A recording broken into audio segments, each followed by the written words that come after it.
bienvenue dans le jour 3. 3 du défi gratitude. On espère vraiment que ça se passe bien pour vous. Ouais. Et... Dites-le nous, hein. Ouais, dites-le nous en commentaire, ça nous fera plaisir de vous lire et de vous répondre, bien entendu. Le jour 3, donc, qui va venir, donc là, on est bien d'accord qu'on a posé les deux tâches récurrentes, je vais y arriver.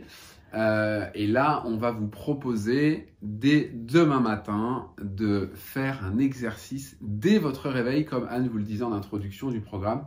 Il y a des exercices qui vont être à faire avant même d'ouvrir les yeux. Oui. Comment ça se passe-t-il? Comment cela se passe-t-il? Alors, vous allez effectivement, au moment où vous vous réveillez, au lieu de bondir du lit, vous allez prendre le temps de prendre conscience de votre lit douillet et vous mettre dans la gratitude déjà pour le fait de pouvoir dormir dans un lit confortable, avec des draps confortables aussi. Vous remplir en général le matin, alors je sais pas pour vous, mais en tout cas pour moi c'est comme ça.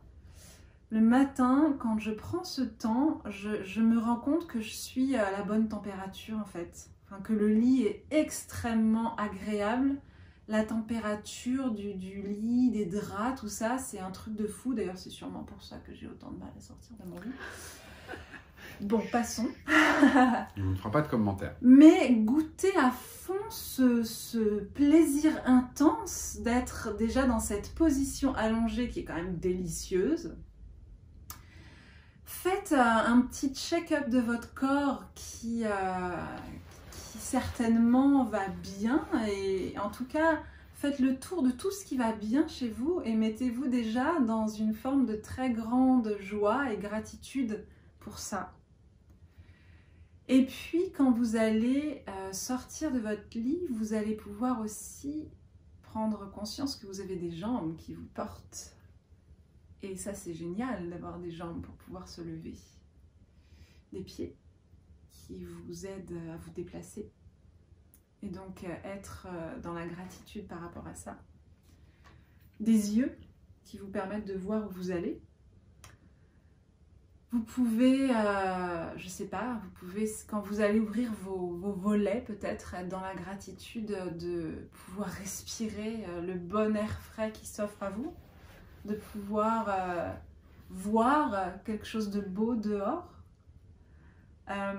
Si vous allumez la lumière, vous pouvez être dans la gratitude du fait d'allumer aussi, de faire venir le soleil à l'intérieur de votre maison aussi facilement que d'appuyer sur un bouton. Et de penser à tout ce qu'il a fallu d'énergie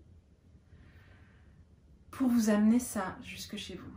Et d'être dans la gratitude pour tout ça, pour toutes ces personnes qui ont donné de leur énergie, de leur temps, de tout ça, de leur attention, pour que vous puissiez avoir ces petites ampoules qui s'allument chez vous.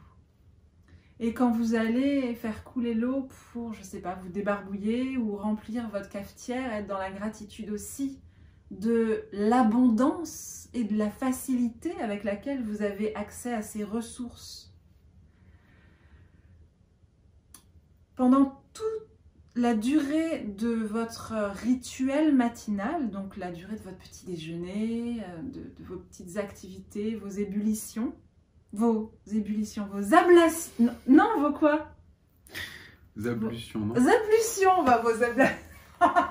Et ça ne sera pas coupé parce que c'est incoupable au montage, donc vous non, l'aurez je tel dis quel. n'importe quoi de temps en temps, j'assume, voilà. Hein. Je voulais sortir un mot savant, et ben c'est raté. Donc de votre toilette, hein, c'est plus facile. Soyez conscient de tous ces gestes qu'on fait machinalement la plupart du temps, mais finalement qui ont demandé beaucoup d'énergie, beaucoup de mise en place, plein de choses en fait pour que vous puissiez y avoir accès. Ouais, c'est des choses dont on se rend pas compte, mais comme disait Anne, c'est vrai que le simple fait de la lumière, ben, il y a énormément de gens qui sont derrière pour l'acheminer jusqu'à chez nous. Nous, on s'en rend un petit peu compte, peut-être si vous êtes campeur ou si vous faites si vous avez une caravane ou un camping-car. En tout cas, si de temps en temps vous vous retrouvez à des endroits où vous êtes sur votre batterie solaire ou si vous êtes sur votre réserve d'eau, c'est des choses où la vie, la situation nous amène ça beaucoup plus que quand on est dans une maison ou dans un appartement où on tourne le robinet puis ça fonctionne, il y a de l'eau, on tourne le robinet d'eau chaude, il y a de l'eau chaude, on allume la lumière, il y a de la lumière, etc. etc. Et c'est vraiment hyper intéressant de faire cet exercice pour remercier pour ces choses qui nous paraissent évidentes, mais qui en fait ont nécessité beaucoup de choses et d'énergie pour arriver jusqu'à nous. C'est ça. Et moi, je suis très curieuse de vos retours par rapport à cette expérience. Parce que c'est vrai que c'est vraiment des choses qu'on a l'habitude de faire de manière très machinale. Et on oublie. Mais voilà, je vous laisse expérimenter et s'il vous plaît, dites-nous, faites-nous part, partagez avec nous vos expériences. Bon 3e jour et au plaisir de vous lire et on se retrouve demain pour le jour 4. Et n'oubliez pas vos 10 gratitudes de la matinée. Et le caillou magique du soir. Bye bye. Bye.